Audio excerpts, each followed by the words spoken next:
तो फ्रेंड्स आते हैं न्यूक्लियर फ्यूजन के अगले एपिसोड पे। अभी पिछले एपिसोड में हमने जस्ट आपको न्यूक्लियर फ्यूजन क्या है और इससे कैसे एनर्जी कैलकुलेट करते हैं, इससे कैसे एनर्जी गेन करते हैं, ठीक है, वो सब हमने बताया। अब हम थोड़ा इसकी देखेंगे कि मतलब रियल लाइफ में टफनेस इसकी क्या है, ये क्यों इतना ज़्यादा अभी भी मतलब ठीक से यूजफुल नहीं हो पाई है न्यूक्लियर एनर्जी, फ्यूजन एनर्जी। ठीक है, तो शुरू करते हैं। देखो,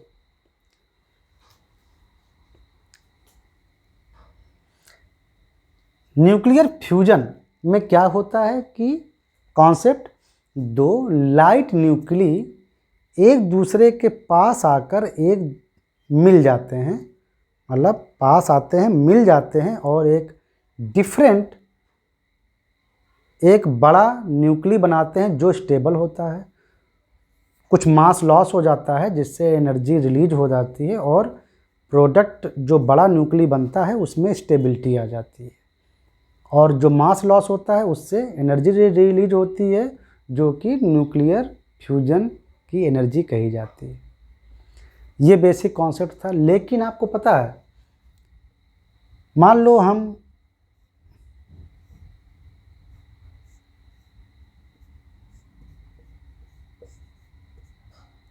दो ये प्रोटॉन है, प्रोटॉन मतलब समझ रहे हो ना, हाइड्रोजन एटम का ये न्यूक्लियस है। प्रोटॉन क्या है? हाइड्रोजन में केवल एक इलेक्ट्रॉन और एक प्रोटॉन पाया जाता है। हाइड्रोजन एटम में केवल एक इलेक्ट्रॉन और एक प्रोटॉन पाया जाता है। इलेक्ट्रॉन हटा दो तो प्रोटॉन बनता है। वैसे प्रोटॉन को H1 लिखना चाहिए, लोग लिखते हैं।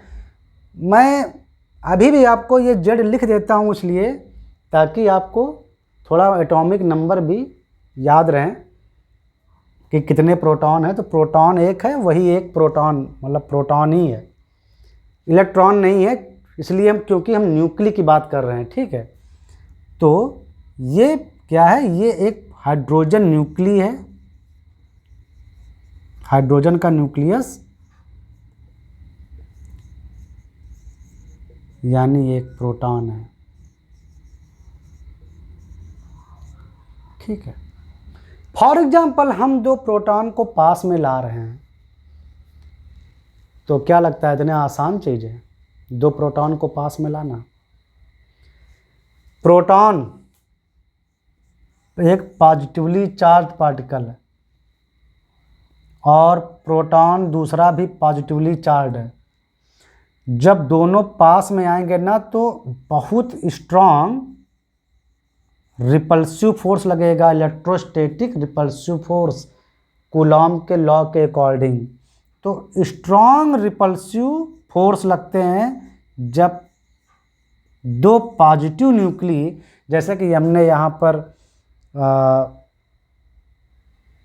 प्रोटॉन लिख दिया, तो कोई दो न्यूक्ली बिकॉज न्यूक्लियस आर या न्यूक्ली कह लो, ये पॉजिटिवली चार्ज होते हैं, इलेक्ट्रॉन तो होते नहीं हैं। न्यूक्लियस में क्या होता है? केवल प्रोटॉन और न्यूट्रॉन। तो न्यूक्ली का मतलब ही क्या है? Positive charge. तो कोई दो पॉजिटिव चार्ज न्यूक्ली, हम यहाँ प्रोटॉन की ही बात नहीं कर रहे हैं, कोई भी हो, ड्यूटेरियम का अगर मान लो न्यूक्ली है तो उस पर चार्ज होगा 2e, क्योंकि वहाँ पर दो प्रोटॉन है, एक प्रोटॉन और एक न्यूट्रॉन है, तो ठीक है, उस पर चार्ज होगा +e। और मान लो इधर भी एक ड्यूटेरियम लें तो उस पर भी चार्ज होगा +e, क्योंकि जो न्यूक्ली होते हैं वो पॉजिटिवली चार्ज होते हैं, क्योंकि उनमें सिर्फ प्रोटॉन और न्यूट्रॉन होते हैं। न्यूट्रॉन पर कोई चार्ज होता नहीं है, तो प्रोटॉन पर ही चार्ज होता है। तो न्यूक्ली चाहे बड़ा हो चाहे छोटा हो, जैसे यूरेनियम 235 का जो न्यूक्लियस है या न्यूक्ली है, उस पर चार्ज कितना होगा? +92e, पॉजिटिवली चार्ज, क्योंकि इसमें बाकी न्यूट्रॉन है, न्यूक्ली है ना, इलेक्ट्रॉन तो होता नहीं है। केवल प्रोटॉन और न्यूट्रॉन है, तो चार्ज केवल प्रोटॉन का ही है, न्यूट्रॉन पर चार्ज है नहीं। तो ये पूरा जो न्यूक्ली है वो पॉजिटिवली चार्ज है। तो न्यूक्लियस कोई भी हो वो पॉजिटिवली चार्ज ही होता है। तो जब आप दो न्यूक्ली पास में ला रहे होते हो तो उनके बीच स्ट्रॉन्ग रिपल्सिव इलेक्ट्रोस्टैटिक फोर्स काम करते हैं, जो कि कूलॉम लॉ से दिए जाते हैं।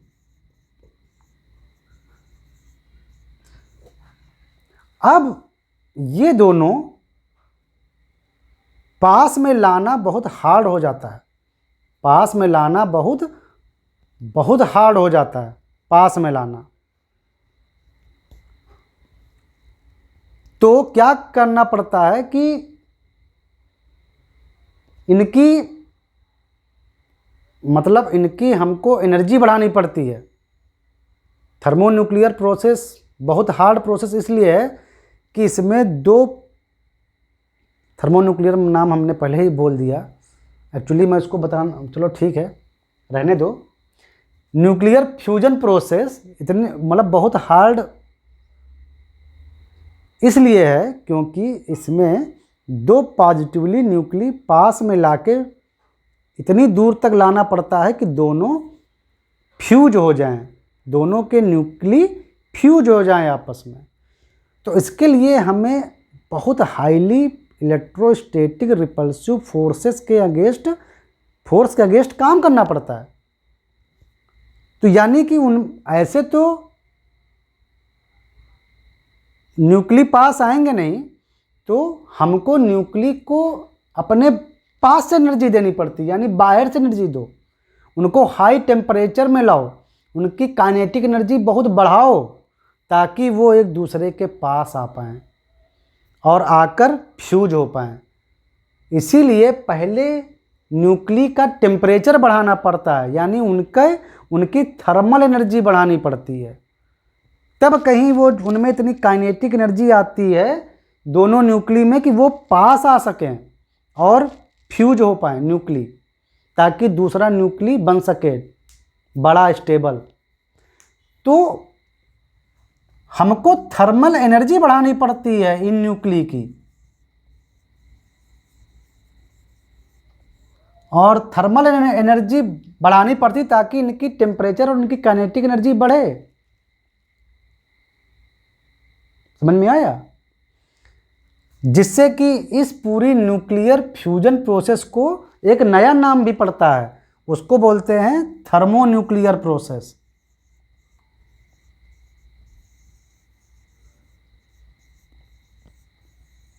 वो इसलिए क्योंकि ये एम्बिएंट टेम्परेचर पर यानी साधारण टेम्परेचर पर ये रिएक्शन हो ही नहीं पाती है, पहले हाई टेम्परेचर क्रिएट करना पड़ता है ताकि इनमें इतनी एनर्जी आ जाए, जो न्यूक्ली पास आ रहे हैं, जो दो न्यूक्ली जो दोनों पॉजिटिवली चार्ज हैं जो पास आ रहे हैं, वो स्ट्रॉन्ग रिपल्सिव फोर्स जो लग रहे हैं एक दूसरे पर, उसके अगेंस्ट ज़्यादा एनर्जी से पास आएँ, उसको नलीफाई करें, उनको ओवरकम कर पाएँ। इसीलिए न्यूक्लियर फ्यूजन प्रोसेस को थर्मोन्यूक्लियर प्रोसेस भी बोलते हैं। थर्मोन्यूक्लियर प्रोसेस और थर्मोन्यूक्लियर फ्यूजन, इसका ये भी नाम होता है। ये हाई टेम्परेचर पर रिएक्शन होती हैं, बहुत हाई टेम्परेचर पर। एग्जाम्पल बताते हैं, देखो हमने वही दो प्रोटॉन लिए थे। देखो दो प्रोटॉन मान लो हमारे पास हैं और हम उनको पास ला रहे हैं ताकि ये मिलें और कोई एक ड्यूटेरियम बना लें थोड़ी देर के लिए, एक बड़ा न्यूक्लियस बनाएं, बड़ा न्यूक्ली बनाएं। तो ये दोनों प्रोटॉन यानी हाइड्रोजन न्यूक्ली कह सकते हो, पास हम ला रहे हैं ऐसे कि ये पास में आ जाए। प्रोटॉन की रेडियस अगर बहुत छोटी आप ले लो तो 10⁻⁻15 मीटर की रेंज में आएगी। एक फर्मी मान लो एक फर्मी मान लो एग्जाम्पल के लिए, इससे कम आ सकती है, हम मान लेते हैं चलो इतनी इसकी रेडियस है। तो जब पास आएंगे तो दोनों प्रोटॉन के बीच की दूरी कितनी होगी, 2r नॉट।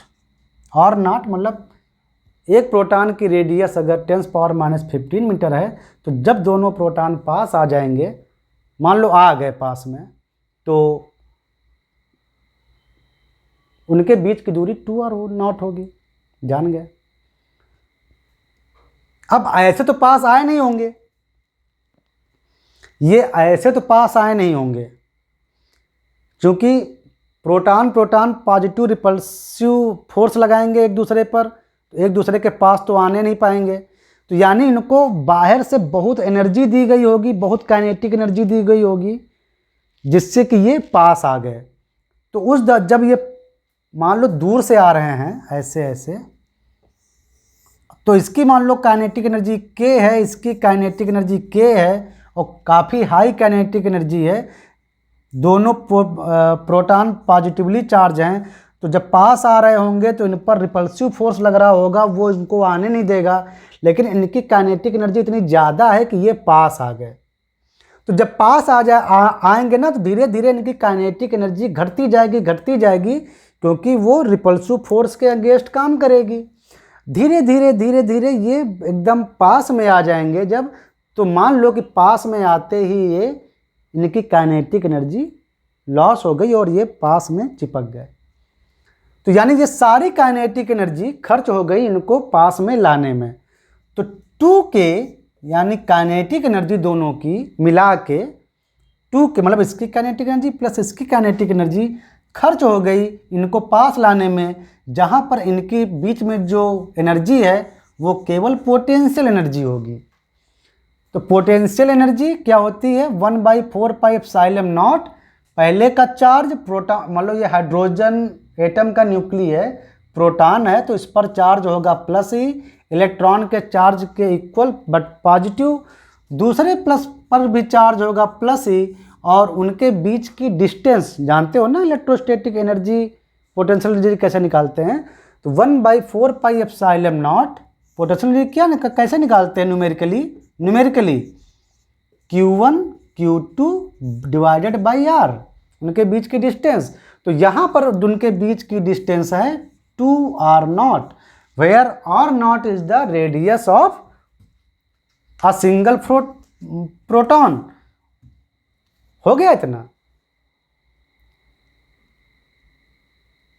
तो यहाँ से एक प्रोटॉन की मिनिमम जो रिक्वायर्ड काइनेटिक एनर्जी रहेगी, जितनी कि उसको चाहिए ही चाहिए पास में आने के लिए, तो वो हो जाएगी E² / 2r0, और ये 2 इधर ले आओ तो 1/2 एक और, यानी 1/8।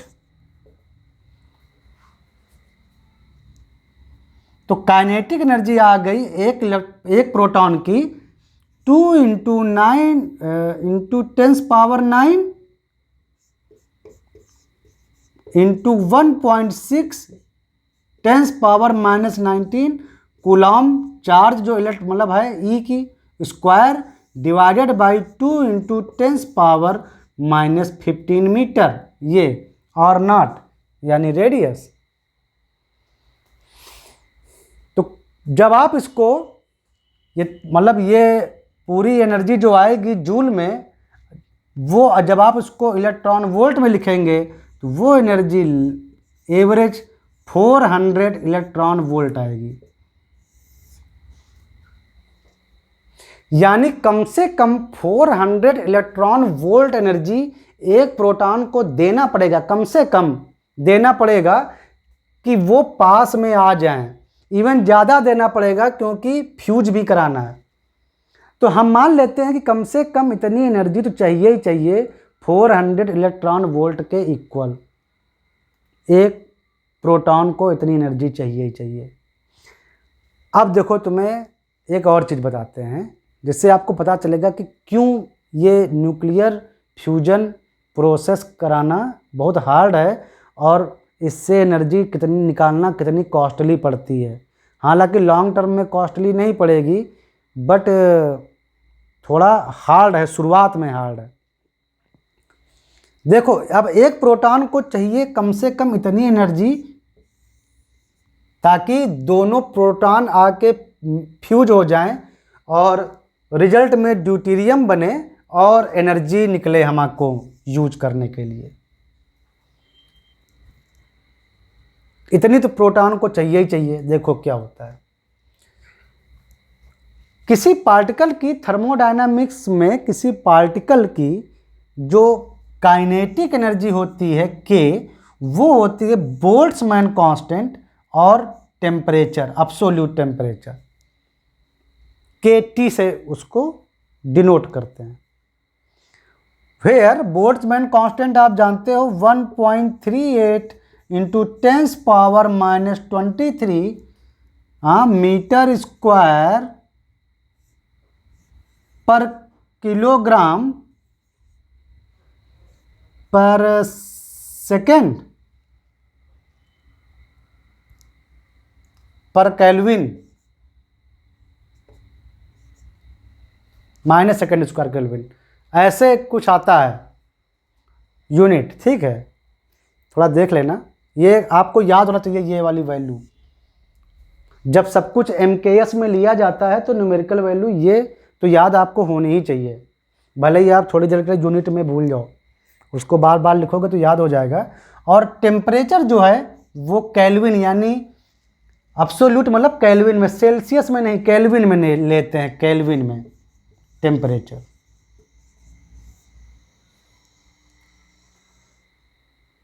जरा यहां पर रख के देखो, के की जगह पे 400 एनर्जी इस प्रोटॉन की, 400 इलेक्ट्रॉन वोल्ट इक्वल टू के की वैल्यू 1.38 10 पावर -23 और ये T 400 into 1.6 into 10 power -19 joule equal to 1.38 into 10 power -23 into T. तो ये कितना आ गया 400 यानी इसको 4 into 1.6 divided by 1.38 into 10 power, वहां से 4 मिलेगा और ये 26 केल्विन, यानी टेम्परेचर नियरली हमको चाहिए, ये कितना आ जाएगा, ये करीब आ जाएगा मान लो 6 डिवाइडेड बाई 13, करीब इतना।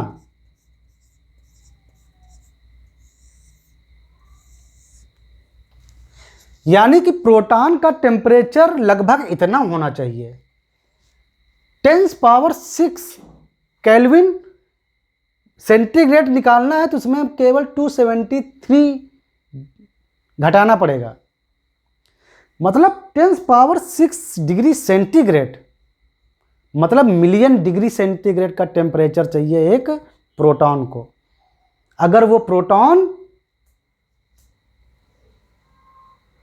फ्यूजन करने में सक्सेस हो कराना है उसको, अगर हम चाहते हैं कि प्रोटॉन फ्यूजन करें तो प्रोटॉन का टेम्परेचर करीब 10 पावर 6 मतलब मिलियन डिग्री सेंटीग्रेड टेम्परेचर होना चाहिए उसका।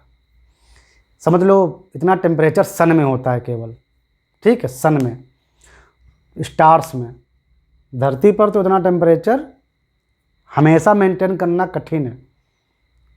हालांकि ऐसा नहीं कि टेम्परेचर ये क्रिएट नहीं किया गया है, चाइना ने क्रिएट किया है।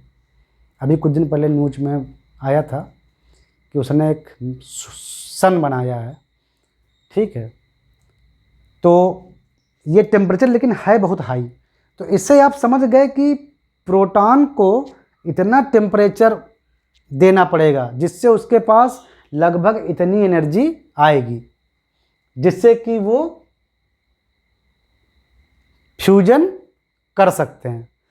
तो इसीलिए ये जो न्यूक्लियर फ्यूजन होता है इसको थर्मोन्यूक्लियर फ्यूजन भी बोलते हैं, और ये प्रोसेस में लाना बहुत बहुत डिफिकल्ट है।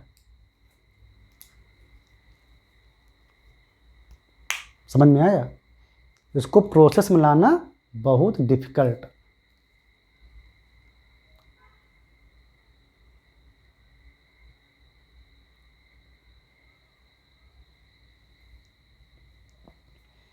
रूम टेम्परेचर जो होता है, रूम टेम्परेचर 25 डिग्री सेंटीग्रेड मान लो, तो टेम्परेचर कितना आ जाएगा 298 K इन केल्विन।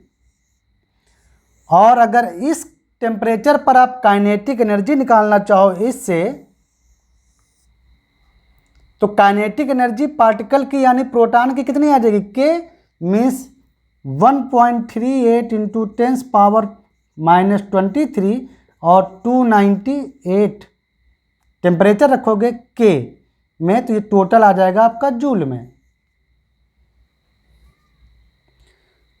और अगर आप इसमें इलेक्ट्रॉन वोल्ट में निकालना चाहें तो इसको 1.6 इंटू 10⁻⁻19 से डिवाइड कर दीजिए।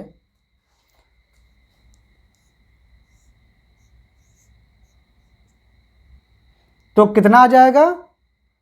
अगर इसको नियरली 1 मान लो, इसको तो 250 मान लो थोड़ी देर के लिए, तो 2.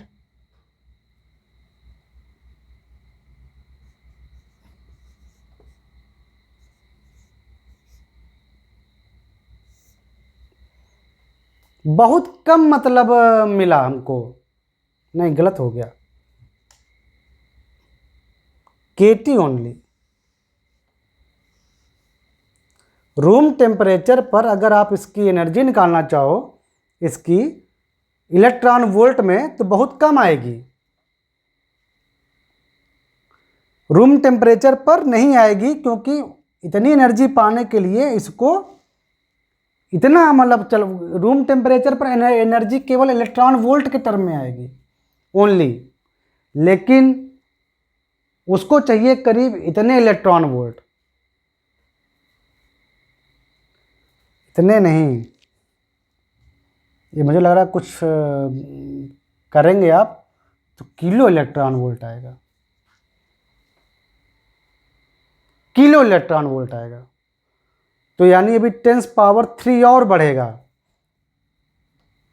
तो 9 हो जाएगा। आप सही जा रहा है। किलो, किलो मीन्स 10⁻³ से मल्टीप्लाई और हो जाएगा। किलो मीन्स 10⁻³ से मल्टीप्लाई और होगा तो 3 पावर और चढ़ेगा। तो टेम्परेचर यानी प्रोटॉन का रिक्वायर्ड है करीब 10⁻9 केल्विन की रेंज में, मतलब सन के कोर का टेम्परेचर से भी ज़्यादा चाहिए। और जब आप उसको रूम टेम्परेचर की एनर्जी निकालेंगे प्रोटॉन की, तो वो करीब आएगा, जब आप रखेंगे ना K की वैल्यू इतना और टेम्परेचर की वैल्यू इतना, तो वो करीब 1500 या 2500, जो अभी मैंने निकाला 2500 इलेक्ट्रॉन वोल्ट ही आएगा केवल, यानी केवल 2.5 किलो इलेक्ट्रॉन वोल्ट चाहिए। इतना रूम टेम्परेचर पर प्रोटॉन की एनर्जी होती है केवल 2.5 किलो इलेक्ट्रॉन वोल्ट, यानी रूम टेम्परेचर पर तो फ्यूजन प्रोसेस हो ही नहीं सकती। फ्यूजन प्रोसेस कराना है तो प्रोटॉन की एनर्जी इस लेवल की होनी चाहिए और इसके चलते प्रोटॉन का टेम्परेचर इस लेवल पर होना चाहिए। तो पहले इतना टेम्परेचर क्रिएट करो, इतना टेम्परेचर क्रिएट करने के लिए मतलब एक सन टाइप का एनवायरनमेंट बनाओ। उसके लिए पहले एक एटम बम विस्फोट करो, एक न्यूक्लियर फिशन प्रोसेस वाला एक एटम बम खुद से क्रिएट करो, उसको ब्लास्ट करो, इसको एक्सप्लोड करो और उस एनवायरनमेंट में ये प्रोटॉन पास में लाओ और एक हाइड्रोजन बम बनाओ। इस टाइप का मतलब बहुत डिफ़िकल्ट प्रोसेस है।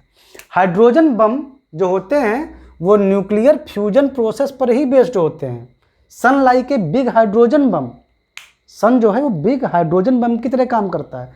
वो इसलिए कि पहले सन में इतना टेम्परेचर और प्रेशर है कि वहाँ पर ये न्यूक्लियर फ्यूजन प्रोसेस हो सकती है। समझ में आया? इसीलिए न्यूक्लियर फ्यूजन प्रोसेस बहुत हार्ड है, ठीक है, प्रैक्टिकली बहुत हार्ड है उसको कमर्शियल में यूज करना, उसको प्रैक्टिकली यूज करना। चलो मिलते हैं नेक्स्ट एपिसोड में और हम आगे चर्चा करेंगे, ठीक है? तब तक के लिए बाय बाय।